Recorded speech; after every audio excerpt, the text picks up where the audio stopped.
Assalamualaikum warahmatullahi wabarakatuh. Perkenalkan, saya Sherly Pramesti, NIM 216224040 dari kelas Akuntansi Pagi 1 semester 5 STIE Pembangunan Tanjung Pinang.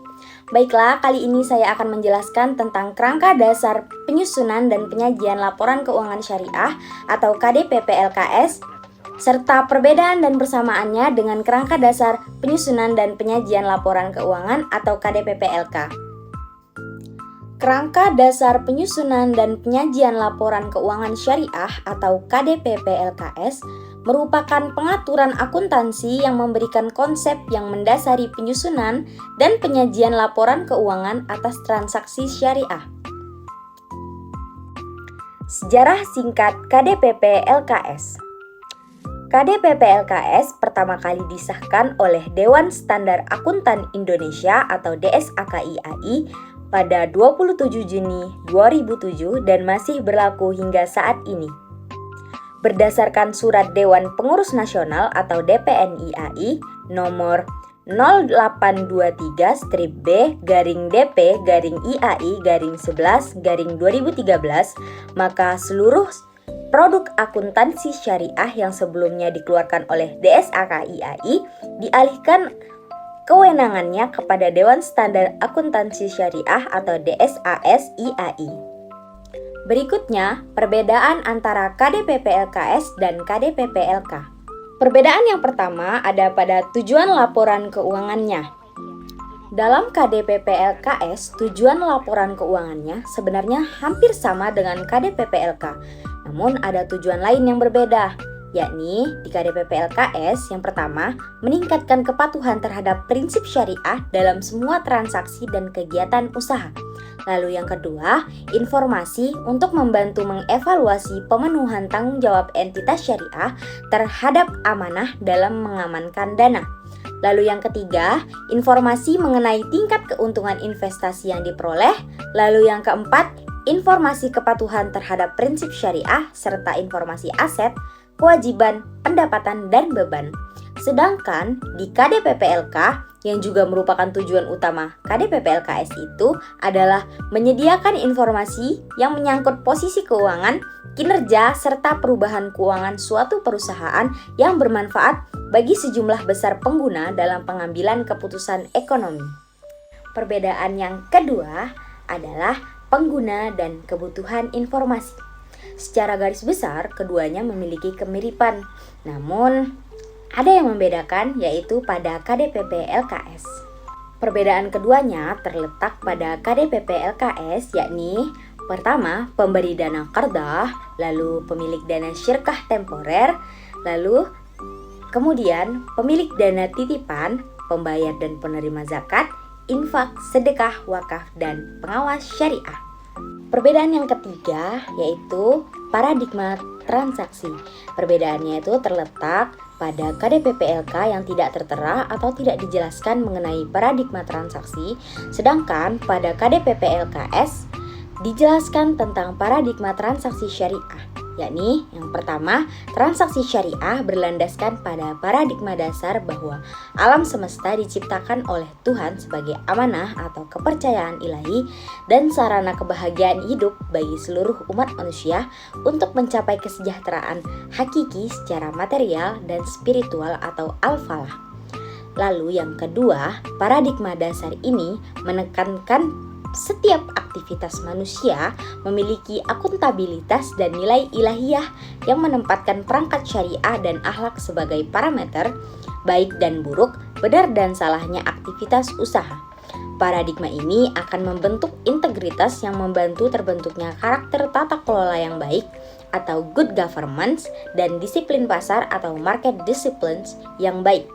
Lalu yang ketiga, ada syariah merupakan ketentuan hukum Islam yang mengatur aktivitas umat manusia yang berisi perintah dan larangan, baik yang menyangkut hubungan vertikal dengan Tuhan maupun horizontal dengan sesama manusia.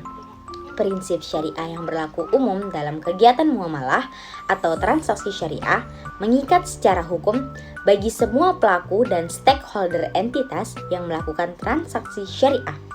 Akhlak merupakan norma dan etika yang memberi nilai-nilai moral dalam interaksi sesama makhluk agar hubungan tersebut menjadi saling menguntungkan, sinergis, dan harmonis.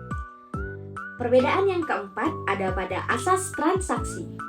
Pada KDP-PLK tidak dijelaskan mengenai asas transaksi, namun pada KDP-PLKS dijelaskan tentang asas transaksi syariah yang berasaskan pada beberapa prinsip, yakni yang pertama persaudaraan atau ukhuwah, lalu yang kedua keadilan atau adalah, yang ketiga kemaslahatan atau maslahah, yang keempat keseimbangan atau tawazun, dan yang kelima universalisme atau syumuliyah. Perbedaan yang kelima terletak pada karakteristik kualitatif laporan keuangan KDP-PLK dan KDP-PLKS. Pada KDP-PLKS ada 5 karakteristik, yaitu pertama, dapat dipahami, kedua, relevan, yang ketiga, keandalan, yang keempat, dapat diperbandingkan, yang kelima, materialistis, yang keenam, netralitas, dan yang ketujuh, penyajian yang hijau. Sedangkan pada KDP-PLK ada 4 karakteristik, yaitu pertama, terbanding atau comparable, yang kedua, terverifikasi atau verifiable, yang ketiga, tepat waktu atau timely, dan yang keempat, terpaham atau understandable. Perbedaan yang keenam ada pada asumsi dasar. Perbedaan keduanya hanya terletak pada dasar aktual yang hanya ada pada KDP-PLKS, namun tidak terdapat di KDP-PLK.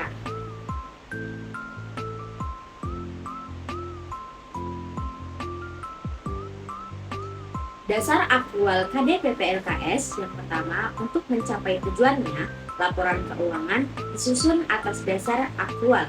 Laporan keuangan yang disusun atas dasar aktual memberikan informasi kepada pengguna tidak hanya transaksi masa lalu yang melibatkan penerimaan dan pembayaran kas, tetapi juga liabilitas pembayaran kas di masa depan, serta sumber daya yang merepresentasikan kas yang akan diterima di masa depan. Oleh karena itu, laporan keuangan menyediakan jenis informasi transaksi masa lalu dan peristiwa lainnya yang paling berguna bagi pengguna dalam pengambilan keputusan ekonomi. Lalu yang kedua, perhitungan pendapatan untuk tujuan pembagian hasil usaha menggunakan dasar kas. Dalam hal prinsip pembagian hasil usaha berdasarkan bagi hasil, pendapatan atau hasil yang dimaksud adalah keuntungan bruto atau gross profit. Perbedaan yang ketujuh ada pada unsur-unsur laporan keuangan. Perbedaan keduanya yakni pada KDP-PLKS terdapat dana syirkah temporer dan hak pihak ketiga atas bagi hasil, dan sedangkan pada KDP-PLK terdapat penyesuaian pemeliharaan modal. Perbedaan yang kedelapan ada pada pengakuan unsur-unsur laporan keuangan. Yang membedakan keduanya hanya terletak pada pengakuan dana syirkah temporer yang hanya dimiliki oleh KDP-PLKS. Selebihnya mereka memiliki kesamaan.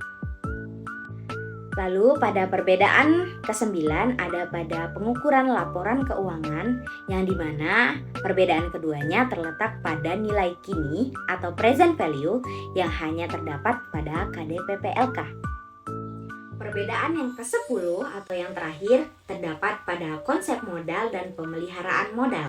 Pada KDP-PLKS tidak dijelaskan mengenai konsep modal dan pemeliharaan modal, sedangkan pada KDP-PLK dijelaskan, yakni konsep modal itu terbagi menjadi konsep modal keuangan dianut oleh sebagian besar entitas dalam penyusunan laporan keuangan. Lalu, pemilihan konsep modal yang tepat bagi entitas didasarkan pada kebutuhan pengguna laporan keuangannya. Lalu, pada KDP-PLK juga terdapat konsep pemeliharaan modal, yaitu yang terdiri dari pemeliharaan modal keuangan dan pemeliharaan modal fisik. Beralih dari perbedaan, kini kita bahas mengenai persamaan KDP-PLKS dan KDP-PLK. Antara KDP-PLKS dengan KDP-PLK memiliki persamaan, yaitu perihal menyediakan informasi keuangan yang berkualitas kepada pihak pengguna informasi keuangan entitas dalam mengambil keputusan ekonomi.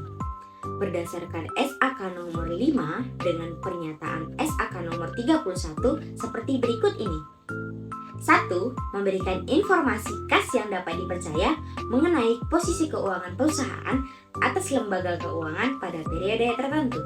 2. Memberikan informasi yang dapat membantu pihak-pihak yang berkepentingan untuk menilai atau menginterpretasikan kondisi.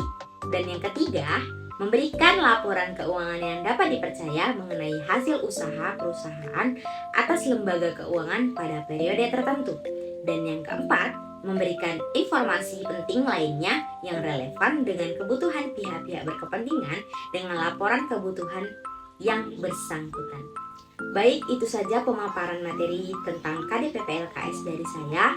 Saya ucapkan terima kasih khususnya pada Ibu Novika Indriati SEMAK selaku dosen pengampu mata kuliah Standar Akuntansi Keuangan saya. Serta terima kasih kepada yang telah menonton. Saya Sandy Pramesti, pamit undur diri. Wassalamualaikum warahmatullahi wabarakatuh.